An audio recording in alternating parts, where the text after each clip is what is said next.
이 시간도 하나님의 놀라신 은혜와 축복이 여러분들에게 함께 하시기를 주의 이름으로 축원드립니다.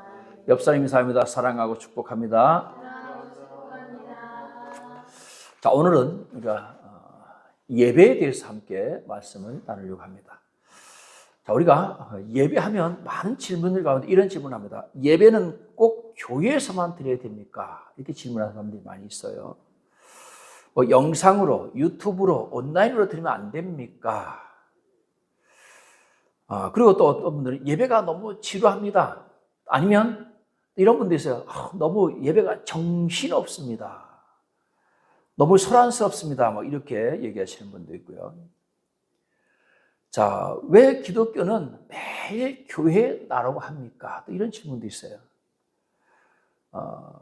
일주일에 한 번만 가면 안 됩니까? 꼭 매일 새벽에도 나가야 되고, 저녁에도 나가야 되고, 아침에도 나가야 되고, 때마다 이렇게 예배를 자주 드려야 됩니까? 이렇게 이제 물어보는 사람들도 많이 있습니다. 그래서 오늘 이런 질문들을 통해서 함께 고민하면서 우리가 예배에 대해서 함께 말씀을 나누려고 하는데요. 자, 저는 신앙생활 연수한 약 한 50년 정도 됩니다. 어떻게 보면 이제 반세기 동안 제가 예수 믿어봤는데요. 제 신앙생활만 반세기가 지나간 것이 아니고 이 세대도, 이 세상도 반세기가 지나갔죠. 50년 동안 이 세계는 정말 우리가 흔히 말하는 아주 엄청난 문명의 과학의 발달이 있었습니다. 어떤 사람은 얘기하기를 우리 한국의 우리 역사에, 이 한반도 역사에서 수천 년의 역사 가운데 그 문명의 발달이라고 하는 것이 급변하게 발달한 것은 거의 한 세기 동안 100년에서 한 150년 이 사이에 문명이 급격하게 발달하고 이것이 어느 정도 수준까지 올라가면 이제 더 이상 문명이 발달하지 않고 또 이렇게 아주 수평은 아니지만 미세한 발전을 계속 이루어가겠지만 그렇게 급변하지는 않을 거다. 이렇게 예측을 합니다. 교회도 마찬가지입니다. 교회도 제가 생각해 보니까 제가 처음에 교회 나갔을 때는 이런 의자가 없었어요. 그렇죠? 전부 다 저희가 다닐 때는 전부 다 맨바닥에 앉아서, 마룻바닥에 앉아서 방석을 깔고 예배를 드렸습니다. 때에 따라서 어떤 교회는 교회 예배실 안에 피아노조차도 없었어요. 제가 중학교 다닐 때만 해도 중학교 때까지도 피아노가 그 교회는 없었습니다. 드럼 같은 거는 상상도 못 합니다. 어떻게 나이트클럽이나 술집에서 딴따라들이 하는 그런 드럼을 어떻게 이 성스러운 교회 안에 들어오느냐. 지금은요, 술집보다 교회에 드럼이 더 많아. 그렇죠? 변했죠, 많이. 형식이 많이 변했습니다. 그렇게 교회 안에 피아노조차도 들어오지 못하게 했던 그 교회가 지금은요, 그 교회 안에 찬양단부터 시작해서 어마어마한 사람들이, 어마어마한 악기들이 다 들어와서, 이제 오케스트라가 들어와서 연주를 하고 그런다는 거죠. 자, 뭐가 변했죠? 방법이 변했죠, 방법. 근본적인 것은 변화되지 않았지만 방법이 변했습니다. 그리고 또 우리 기독교는 1200만까지 부흥되었다가 지금 약 한 550만, 500만 정도 이렇게 보고 있는데 많이 지금 성도 숫자가 많이 줄어들었습니다. 이런 변화 속에서도 예배는 계속 변화되어져 가요. 그렇다고 해서 예배가 변한다고 해서 그 예배가 변한다고 해서 모든 것이 다 근본적인 것이 변하는 건 아니에요. 예배 드리는 나와 예배를 받으시는 하나님은 변하지 않아요. 우리가 하나님께 다가가는 방법만 바뀐 것뿐이지 내가 하나님께 나가는 것과 하나님이 우리를 받으시는 것은 동일합니다. 단지 뭐만 바뀌었어요? 방법만 바뀌었다는 거죠. 그래서 오늘 우리가 읽은 이 가인과 아벨의 제사를 통해서 우리가 어떻게 예배를 드려야 되는가, 어떤 자세로 예배를 드려야 되는 걸 함께 말씀을 보려고 합니다. 아담과 하와에서 첫째 아들이 가인이고 둘째 아들이 아벨입니다. 그리고 3절 보니까 세월이 많이 지났어요. 세월이 지난 후에 가인은 땅의 소산으로 제물을 삼아 여호와께 드렸고 아벨은 자기도 양의 첫 새끼와 그 기름으로 하나님 앞에 제사를 지냈다. 이것이 제사의 시작입니다. 자, 그럼 여러분, 가인과 아벨에서 제사가 시작됐을까요? 아담과 하와에게부터 시작됐을까요? 아마도 저는 아담과 하와가 먼저 하나님 앞에 제사를 지내지 않았겠느냐.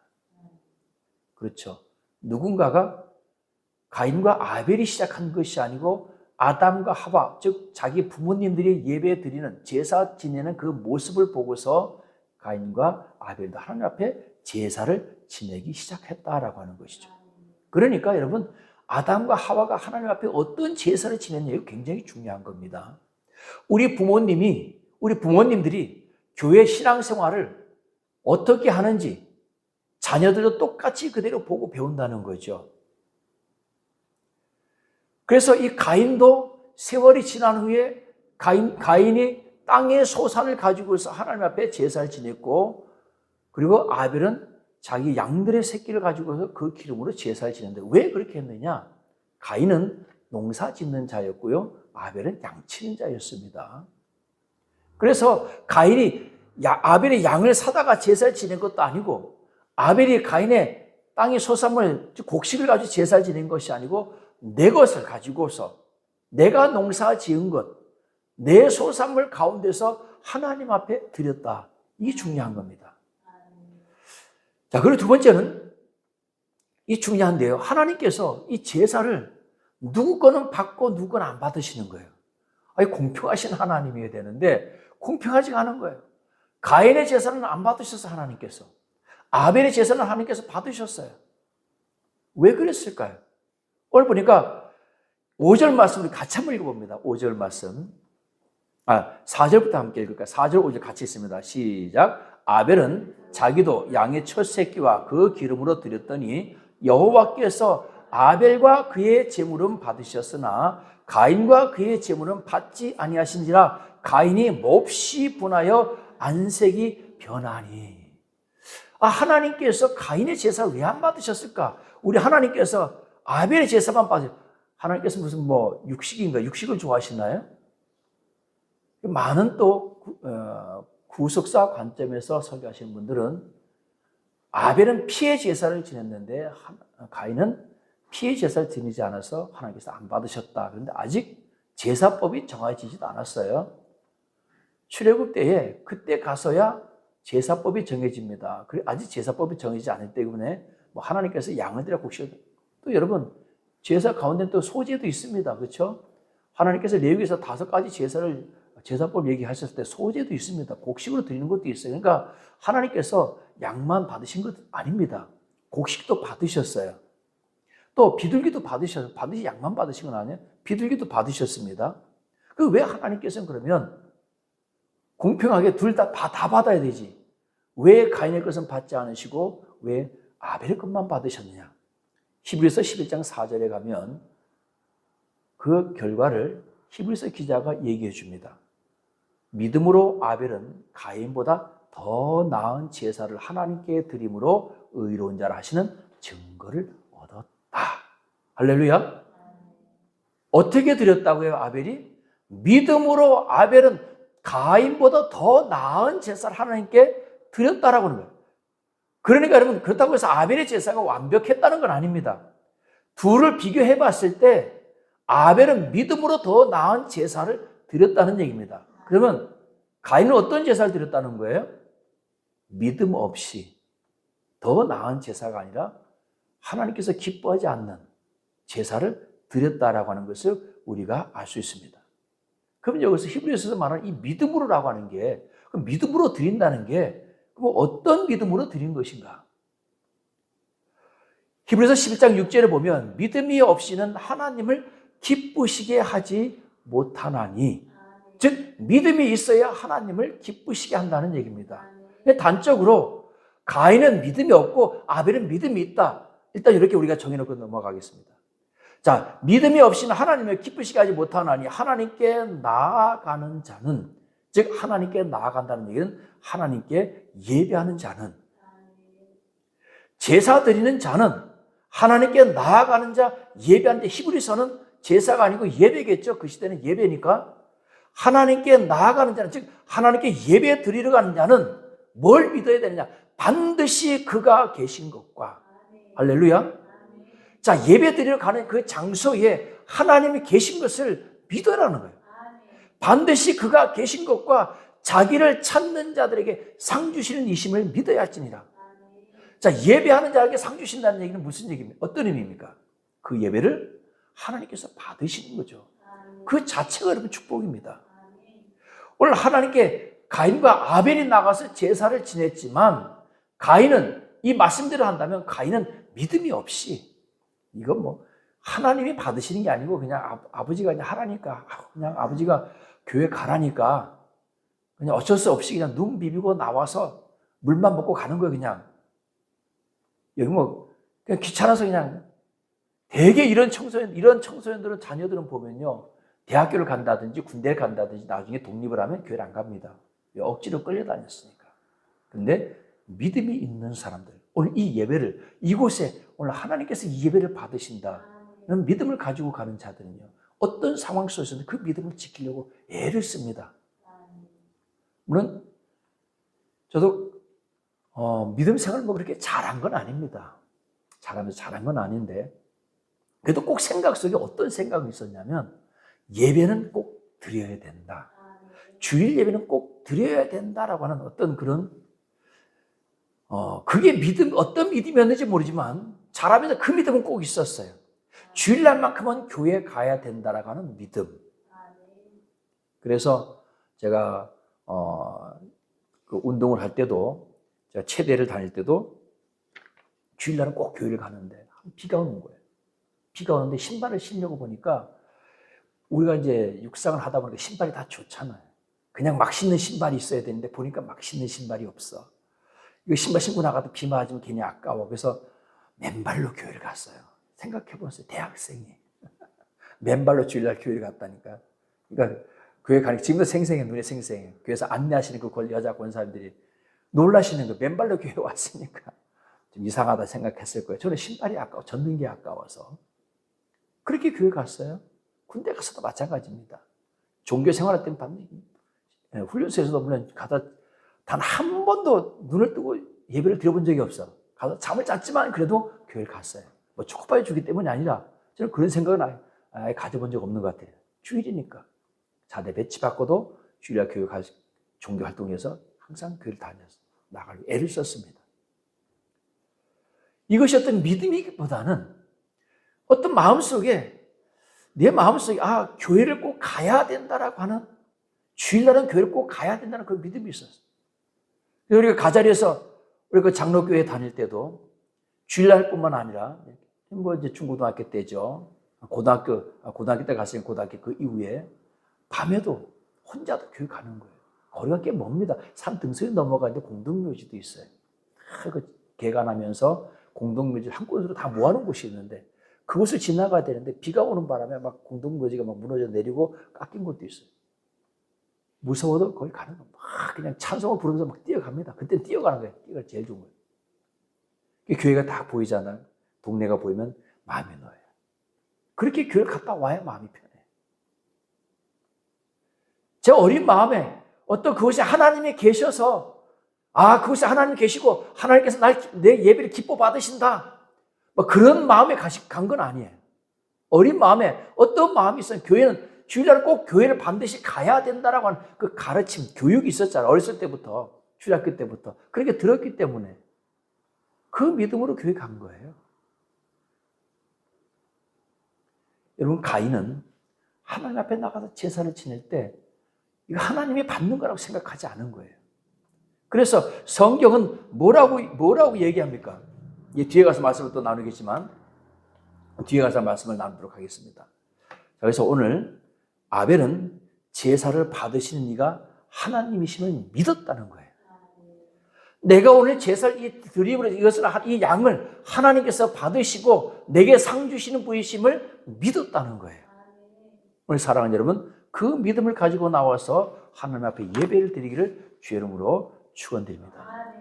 그래서 여러분, 성경은 하나님께서 왜 가인의 제물을 받지 않았는지는 언급하지 않지만 우리가 그 뒤에 있는 말씀을 통해서 우리가 유추해 볼 수 있습니다. 하나님께서 그 제물을 받지 않으시니까 가인이 어떻게 했다고요? 몹시 분하여 안색이 변했다 그랬습니다. 그때 하나님께서 내가 분하여 하면 어찌미냐? 안색이 변하면 어찌미냐? 우리말로 말하면 야, 내가 네 예배 안 받았다고, 네 제사를 안 받아줬다고 그렇게 네가 성질내고 그럴 네가 지금 네가 성질내고 그럴 뭐 입장이냐 이런 말이죠. 내가 선을 행하면 어찌 낯을 들지 못하겠느냐. 즉 다시 말하면요, 내가 온전한 제사를 드렸다면 하나님께서 가인의 제사를 받지 않은 이유는 다른 거 아닙니다. 가인의 불의함, 그 죄, 즉 하나님께서 오늘 이 제물을 받으신다라고 하는 그 믿음이 그는 없었다는 얘기입니다. 그래서 여러분, 하나님께서 가인의 제사를 받지 않으신 이유는 바로 그 이유입니다. 그래서 성경에서 뭐라고 써있냐면 하나님께서 아벨의 제사를 받으시고 아벨의 제물은 받으시고 가인의 그 제물은 받지 않았다. 그렇게 의라고 하지 않았어요. 의라고 하지 않고 가인과 아벨과 그의 제물은 받으시고 가인과 그의 제물은 받지 않으셨다. 즉 가인과 제물 별도입니다. 아벨의 제물 그러면 아벨이 곧 제물이고 제물이 곧 아벨이잖아요. 소유격을 쓰지 않고 어떻게 했다? 따로 별도로 받았다는 얘기입니다. 그러니까 하나님께서는 가인이 드리는 그 제물도 안 받은 거예요. 왜? 드리는 그 사람이 죄가 있기 때문에. 하나님께서는 아벨도 받으시고 그 제물도 같이 받으신 거예요. 왜? 믿음으로 하나님 앞에 더 나은 제사를 드렸기 때문입니다. 오늘 그러니까 여러분, 하나님께 우리 나와서 예배 드릴 때 우리가 예물 드리잖아요. 그 예물이 하나님께 연락되어 있는 것은 누구에게 달렸다? 드리는 자에게 달렸다는 것입니다. 할렐루야. 자, 그럼 여러분, 예배가 뭡니까? 예배는 예를 갖추어 절한다, 그런 의미입니다. 자, 모든 종교의 가장 기본적인 숭배 행위가 바로 예배입니다. 그러니까 예배가 가장 기본이 되는 거예요. 카톨릭에서는 미사를 드리죠. 우리 기독교만, 교회만 여러분 매일 예배 드리는 거 아니고요. 카톨릭도 매일 미사가 있습니다. 새벽기도처럼, 우리 새벽기도처럼 매일 미사가 있고요. 그리고 토요일날도 미사가 있고, 주일날도 미사가 있고, 미사가 많습니다.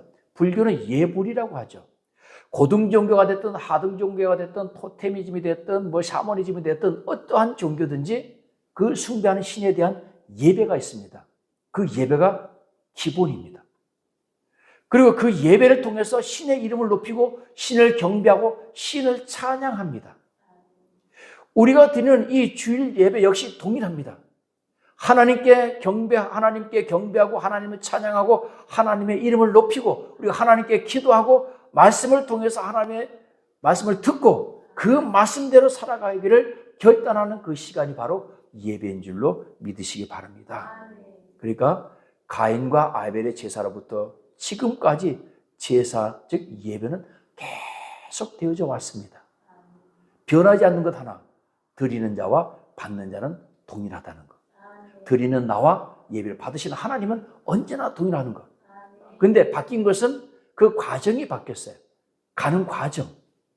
옛날에 우리가 한양까지 갈 때, 부산에서 한양 가려면 걸어가지고 말 타고 갔지만 지금은 KTX, 비행기, 버스, 차, 자동차 뭐 여러 가지가 있듯이 지금 마찬가지로 우리가 하나님 앞에 가는 예배는 많은 변화를 거쳐왔습니다. 그래서 방법도 많이 있어요. 그렇다고 해서 여러분 그 방법이 틀렸다고 해서 예배 자체가 틀려지는 건 아닙니다. 중요한 거는요, 거기에 나를 실어서 가는 거예요. 빈 버스만 가는 게 아니고요. 빈 KTX만 서울 가는 게 아니고 그 속에 내가 같이 가야 되는 거예요. 그래야 의미가 있는 겁니다. 서울 가는데 나는 안 가고 KTX만 보면 아무 의미가 없어요. 우리가 예배가 지금 그런 예배가 되고 있어요. 하나님 앞에 나왔지만 하나님 앞에 가지 않는 거예요. 나를 드리질 않아요. KTX만 빈 KTX 보내고 빈 비행기 보내고 빈 차만 보내는 거예요. 지금 많은 우리의 예배들이 그렇게 바뀌어져 가고 있는 것이지 그 자체 방법이 틀렸다는 건 아닙니다. 시대가 바뀌면서 문명이 발달하고 과학이 발달하고 여러 가지 방법론만 바뀔 뿐이지 가는 건 동일하다. 내가 하나님께 가는 건 동일하다라고 하는 얘기입니다. 하나님께서 보시는 게, 야, 너 KTX 타고 왔어? 정성이 부족하구나. 너 부산서부터 서울까지 다시 걸어와라. 이런 하나님이 아니시라는 거죠. 우리는 그렇게 예배를 드려야 하나님이 받으실 줄로 알아요. 그렇지 않습니다. 중요한 거는 내가 가야 되는 거예요. 내가 가지 않는 제물은 가인의 제사처럼 하나님께서 받지 않으신다는 사실을 깨닫기를 주의 이름으로 축원드립니다. 자, 그럼 오늘 세 번째, 하나님이 기뻐하시는 예배는 그럼 어떤 예배를 하나님께서 기뻐하실까? 좀 전에도 말씀드렸듯이 내가 가야 되는 겁니다. 내가 그 KTX 안에, 그 버스 안에, 그 비행기 안에 타고 서울로 가야 의미가 있듯이 오늘 내가 하나님 앞에 예배 드리는 그 수많은 방법들이 바뀌었다고 해서 그것이 문제가 아니고 그 속에 내가 있어야 되는 거예요. 내가 제물로 온전히 녹아 있어서 그것이 하나님 앞에 연락이 되어야 되는 겁니다. 다시 11장 4절, 우리가 히브리서 11장 4절을 제가 한번 읽어드리겠습니다. 믿음으로 아벨은 가인보다 더 나은 제사를 하나님께 드림으로 의로운 자시는 증거를 얻었다. 더 나은 제사를 드리기 위해서 우리가 하나님 앞에 믿음으로 더 나은 제사를 드리기 위해서 어떻게 하면 하나님께서 기뻐 받으시는 예배가 될까라고 하는 것을 우리가 항상 기도하고 연구하고 애를 써야 될 줄로 믿습니다. 또 반복해서 말씀드리지만 아무리 좋은 교통수단이 발달되었다 할지라도 내가 그 속에 타지 않으면 아무 의미가 없듯이 우리가 아무리 좋은 예배 방법, 은혜로운 예배 방법, 시스템을 만들었다 할지라도 그 속에 내가 하나님께 제물로 드려지지 않는다면 그 예배는 그냥 울리는 꽹과리에 불과하다는 사실을 여러분 깨달아야 될 줄을 믿습니다. 자, 로마서 12장 1절에 보면 사도 바울이 로마에 있는 성도들에게 편지를 쓰고서 11장까지는 이론편입니다. 믿음에 대한 어떤 여러 가지 구원에 대한 이론을 말씀했다면 12장 1절부터 이제는 너희가 이렇게 살아라 하는 실천편인데 그 실천편에 가장 처음으로 한 얘기가 바로 뭐냐면 예배입니다. 그러므로 형제들아 내가 하나님의 모든 자비하심으로 너희를 권하노니 너희 몸을 하나님이 기뻐하시는 거룩한 산 제물로 드리라. 너희 몸을 하나님이 기뻐하시는 산 제물로 드리라. 이것이 만약에 구약의 말씀이었다면 어떻게 되는 거예요? 인신제사가 되는 거죠. 인신공양, 인신제사가 됩니다. 그 시대에는 구약 시대 때는 실제로 고대 근동에서는 인신제사가 많이 있어서 행해지고 있었습니다. 특히 몰레교 같은 경우는 첫째 아들을 그 신에게 드리는 그런 제사가 있었는데, 근데 이것은 구약의 말씀이 아니고 신약의 말씀입니다. 그러니까 사도 바울이 로마에 있는 그리스도인들에게 예수 그리스도를 믿는 사람들에게 주신 말씀이에요. 그러면 너희 몸을 하나님이 기뻐하시는 산 제물로 드리라는 게 어떤 의미를 가지고 있느냐. 자, 이 몸이라고 하는 말이 구약성경에서 신약성경에서는 사르크스라고 하는 그 헬라어가 있습니다. 사르크스가 보통 일반적으로 몸을 우리가 사르크스라고 얘기하는데, 즉 구원받기 이전에 예수 그리스도를 믿기 이전의 사람, 그냥 일반적인 사람의 그냥 몸을 사르크스라고 얘기해요. 자, 그러면 오늘 여기서 말하는 너희 몸이라는 이 몸은 여기서는 소마타라고 하는 명사로 쓰였습니다. 근데 명사인데 복수 명사로 쓰였어요. 근데 이 몸이라고 하는 단어가 이 소조로 가는 구원하다의 명사형입니다. 그러니까 이 소마라고 하는 것은요, 이 사우로라고 하는 이 소지하다라고 하는 단어에서 유래가 됐는데 깨끗이 청소하다, 즉 사르크스였던 몸이 예수를 믿지 않던 오염된, 죄로 인해서 오염된 몸이 깨끗이 뭐가 됐다? 청소가 된 몸이에요. 즉 목욕하기 이전에 아주 지저분한 몸이 목욕탕 들어갔다 와서 깨끗하고 말끔하게 깨끗이 씻어진 몸을 갖다가 소마라고 얘기한다는 얘기입니다. 자, 이것은 무슨 얘기입니까?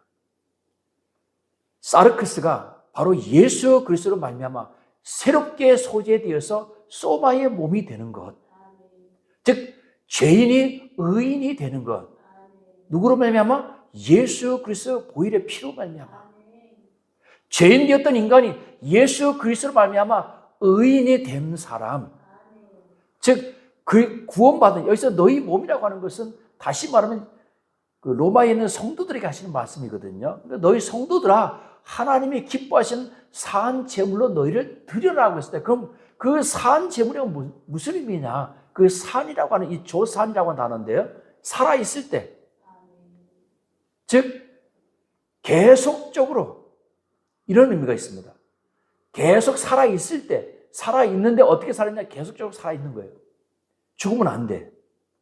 살아있을 때, 즉 예수 그리스도의 보혈의 피로 거듭난 상태에서 스스로 자원해서 하나님 앞에 드리는 제사. 이게 산제사. 개역 성경은 산제사로 되어 있는데 개역 개정판은 산제물로 되어 있습니다. 제사와 제물은 조금 의미가 다르긴 한데 그래도 우리가 의미를 같이 본다면 내가 구원받은 영혼으로서 이 땅에서 그리스도로서 되었을 때 그리스도로서 계속 나를 산제물로 하나님께 드리라, 그런 의미입니다. 말라기 1장 10절에 보면 하나님께서 뭐라고 말씀하셨냐면요, 너희 중에 성전 문을 닫을 자가 있었으면 좋겠다. 그 시대는 양을 드리잖아. 양을 드리는데 원래는 흠 없는 어린 양을 번제로 드려야 됩니다. 양뿐만이 아니라 어떤 제물이 됐든지 흠 없는 것을 드려야 되는데 나중에 이 제사가 변질되다 보니까 어떻게 변질됐느냐, 좋은 건 내가 가지고 나쁜 것, 병든 것, 눈먼 것, 다리 저는 것, 이런 것들만 갖다가 쉽게 얘기하면 먹지도 못하고 상품 가치가 안 되는 것, 이거를 갖다가 하나님께 드리는 거예요. 그러니까 하나님께서 난 그런 제사 도저히 못 받겠다. 그래서 상징적인 의미도 있습니다. 재물만 그런 것이 아니라, 여러분 재물을 그런 걸 드린다는 얘기는 무슨 의미입니까? 그 재물을 드리는 그 사람이 변했다는 거예요. 사랑이 변했다는 거예요. 하나님에 대한 사랑이 변했다는 겁니다. 하나님에 대한 사랑이 변하지 않으면 온전한 제일 좋은 것, 가장 좋은 것, 이런 걸 하나님께 드릴 텐데 그 사랑이 식어버리니까 어떻게 돼요? 제일 나쁜 거 드리는 거예요. 왜? 사랑하지 않으니까. 그러니까 하나님께서 저 문을 좀 닫아줬으면 좋겠다.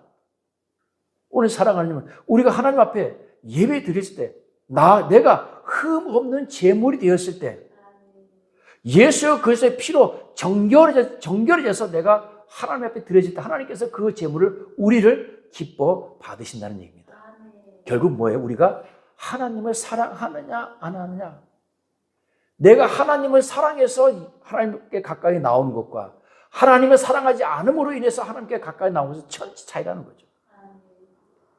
오늘 하나님께서 그 식어버린 사랑, 그 재물이 하나님께서 그 재물 때문이 아니라 그 재물보다도 그 재물을 가지고 나오는 그 사람들의 사랑이, 하나님에 대한 사랑이 식어버린 것에 대한 상처가 크시다라고 하는 겁니다.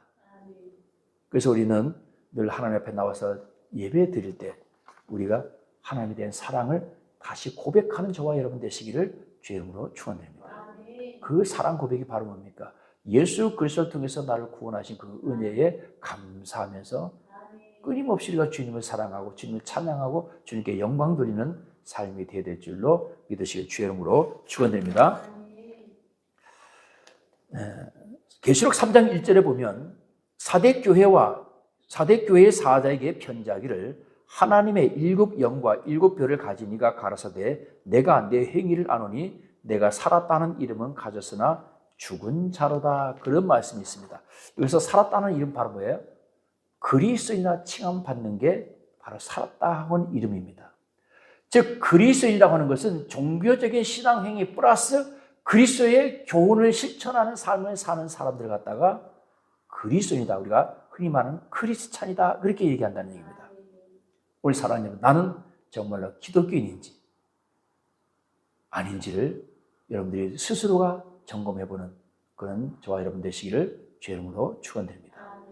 자, 이제 처음에도 말씀드렸지만 예배의 형태도 많이 바뀌어졌습니다. 전통적인 예배가 많이 사라지고 그럼에도 불구하고 지금도 아주 전통적인 예배를 고수하는 교회들이 있습니다. 또 현대적 예배로 많이 바뀌었죠. 방법론에 의해서 바뀌었습니다. 또 온라인 예배, 온라인 교회가 생겨났습니다. 건물은 온라인 상에서만, 인터넷 상에서만 있는 교회가 있습니다. 우리가 그걸 뭐 틀렸다 어쨌다 비난할 건 없어요. 왜냐? 제가 얘기했죠. 다가가는 방법만 다를 뿐이 중요한 건 내가 하나님께 진심으로 다가가는, 이게 중요한 거지 방법이 중요한 게 아닙니다. 물론 이제 방법이 중요할 수도 있겠지만은 다가가는 방법도 중요하지만 더 중요한 것은 내가 가야 된다는 거. 온라인 예배를 드려도 내가 안 가면 아무 의미가 없습니다. 그냥 눌러보는 거는 그건 예배가 아니에요. 자, 요즘에 또 이제 흔히 하는 말 중에 하이브리드 예배라고 있습니다. 즉, 지금 이 예배가 하이브리드 예배예요.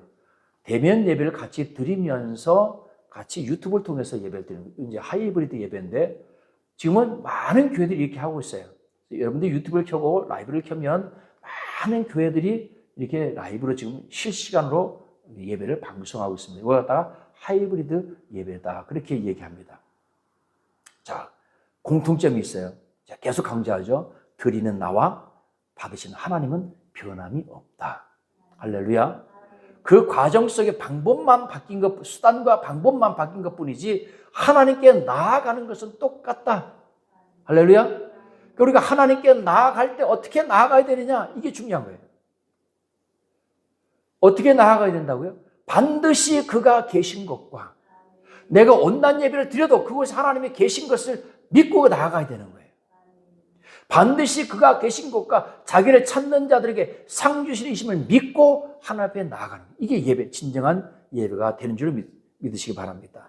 이것을 우리가 마음속에 가지고 있으면요, 어디에서 예배를 드리냐 이건 중요하지 않습니다. 왜? 그곳에는 항상 하나님이 계시니까. 가정에서 가정 예배를 드리든지 개업 예배를 드리든지 생일 예배를 드리든지 어떤 예배를 드리든지 그 예배 속에 예배를 받으신, 내가 하나님께 나아가고 하나님이 이 예배를 받으신다라고 생각한다면 어떤 예배가 됐든지 우리는 그 예배 하나님이 임재하고 하나님이 계신다는 사실을 믿고 나아가야 될 줄로 믿으시기 바랍니다. 그러면 우리 예배는 언제든지 신정과 진정으로 드리는 예배가 될 수 있습니다. 오늘 결론의 말씀을 드립니다. 다시 한번 여러분에게 말씀드립니다. 예배 드리는 나와 예배를 받으신 하나님은 변함이 없다는 사실 꼭 기억하시기 바랍니다. 시대가 가고 앞으로도 많은 세대가 가면서 예배 형태는 많이 바뀌어질 겁니다. 그래도 변하지 않는 것, 아무리 교통수단이 발달해도 변하지 않는 것, 그 속에 내가 타약 의미가 있는 것처럼 오늘 어떤 예배 형태로 바뀌든지 그 예배 속에 내가 같이 함께 해야 된다는 사실을 깨닫기를 주의 이름으로 축원드립니다. 예배를 드리는 나와 예배를 받으시는 하나님은 변함이 없고 중요한 것은 하나님께서 내 예배를 받으시느냐 안 받으시느냐 이겁니다. 가인과 그 제물을 받지 않으셨던 것처럼 때로는 하나님께서 여러분의 예배를 받지 않으실 수도 있다는 사실을 여러분 깨달으시기 바랍니다. 그리고 내가 아벨 믿음으로 더 나은 제사를 지낸 아벨과 같이 하나님 앞에 우리가 믿음으로 나아간다면 여러분들이 예배를 하나님께서 기뻐 받으실 줄로 믿으시기 바랍니다. 그리고 하나님께서 우리에게 상 주시는 이심을 꼭 믿으시기를 주님은 축원드립니다. 히브리서 11장 6절을 다시 한번 말씀드립니다. 믿음이 없이는 하나님을 기쁘시게 못하나니 하나님께 나아가는 자는 반드시 그가 계신 것과 자기를 찾는 자들에게 상 주신 이심을 믿어야 할지니라. 할렐루야. 할렐루야. 제가 신학교